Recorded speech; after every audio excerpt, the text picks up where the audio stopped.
中共近日一口气宣布3所全新军校成立，表面上是军队现代化，背后却隐藏着极大的不寻常。与此同时，有将领被抓，有传闻曝光，一连串福建帮高层落马，一场史无前例的军中地震正悄然展开。从火箭军到空军，从海军到中南海，习近平身边的自己人接连消失。中央军委的名字取代了习近平强军思想，连他的贴身保镖都减半。中共高层这一波清洗究竟在掩盖什么？是习近平自断臂膀，还是军权已被夺走？您好，这里是希望世界要闻透视，我是王真。中共央视6月29号报道，中共军方3所新调整组建的军校28号举行成立大会，分别是陆军兵种大学、信息支援部队工程大学、联勤保障部队工程大学。报道说，中共国防部新闻发言人蒋斌上月15号曾宣布，为适应军兵种结构布局调整和军事人才培养需要，中央军委决定调整组建这3所院校，面向社会招收普通高中毕业生。有分析指出，在以往军队所谓建设与重大事件中，党政叙事的冠词为以习近平强军思想为指导，且必须以习近平强军思想为根本，遵循和行动纲领。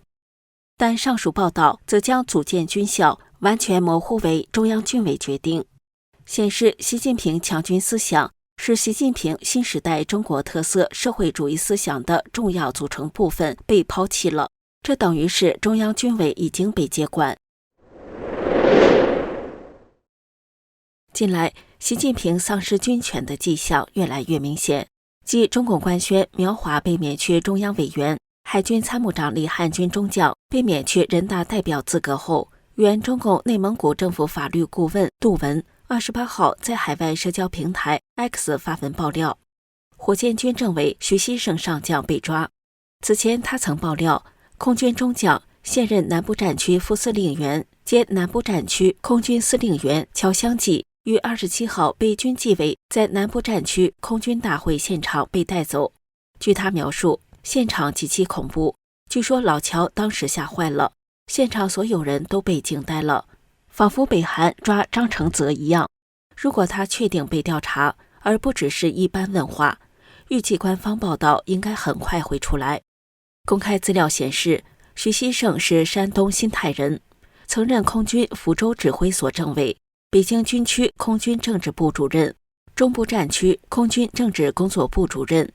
2017年任南部战区副政委兼战区空军政委。2018年7月晋升中将军衔。2023年火箭军被清洗，司令政委双双被撤换。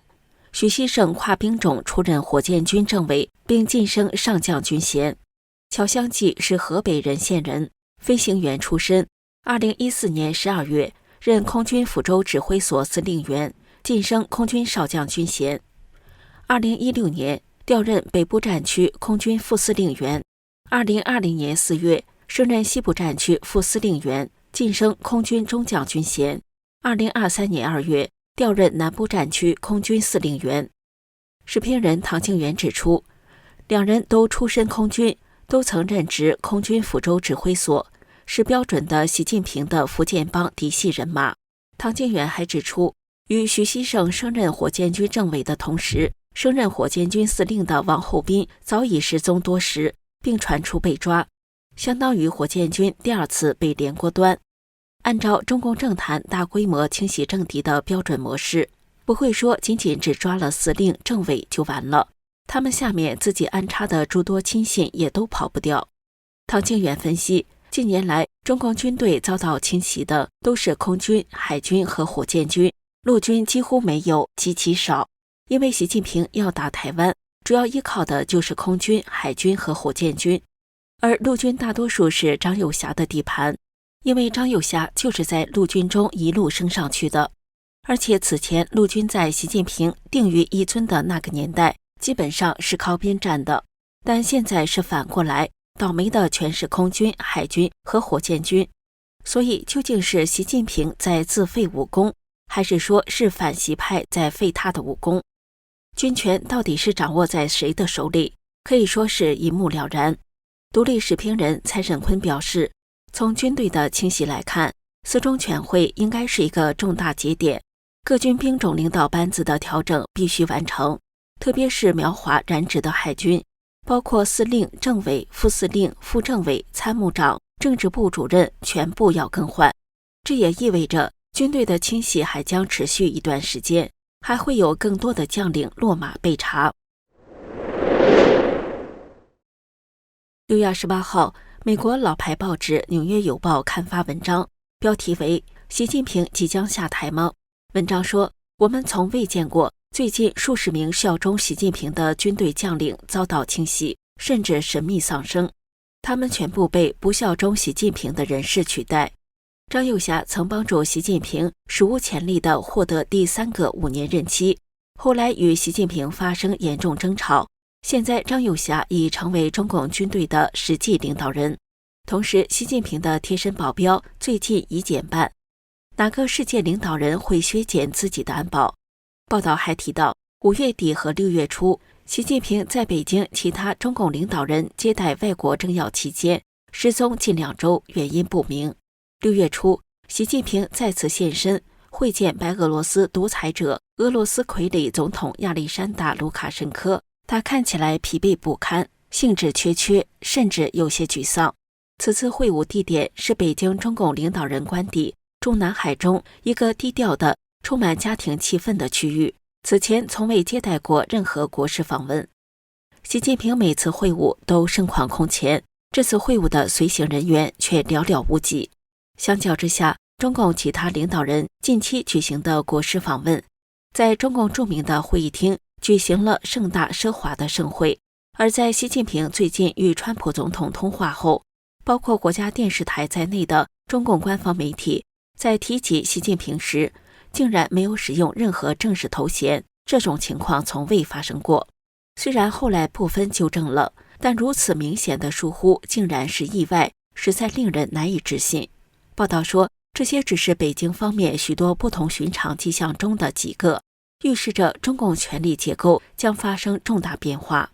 报道引用丘吉尔的话说，中国就像一个谜，中国就像一个谜，包裹在谜团之中，又被一个谜团所笼罩，所以没有人能够绝对确认任何事情。但考虑到习近平一人执政的灾难性后果，他的下台也就不足为奇了。报道续指，中国总债务超过50兆美元，国家、地方和私部门债务比美国和欧盟的经济总和还大。由于政府政策失误，有超过5000万套公寓闲置，而且大部分都无法使用。中国富人资产大规模转移，失业率达到大萧条时期的水平。难怪中国各地爆发抗议活动。中共高层明白，中国需要一位务实的新领导人，才有可能摆脱目前正在发生的灾难。曾在川普第一任期短暂担任美国总统国家安全事务助理的福林将军27号也在海外社交平台 X 发帖说，中国显然正在发生权力转移，中国观察家需要密切关注中共核心成员丧失信心的情况，尤其是公安和国安部门官员。他警告，中国领导层变动的后果是巨大的。贴文还了美国国家情报总监加巴德、总统川普、副总统万斯等人。观众朋友，你觉得中南海的权力转移是否即将到来？欢迎留言告诉我们您的看法。这里是希望世界要闻透视，感谢您的陪伴与思考，请订阅、分享并打开小铃铛，一起在动荡中坚守真相，在黑暗中点燃希望。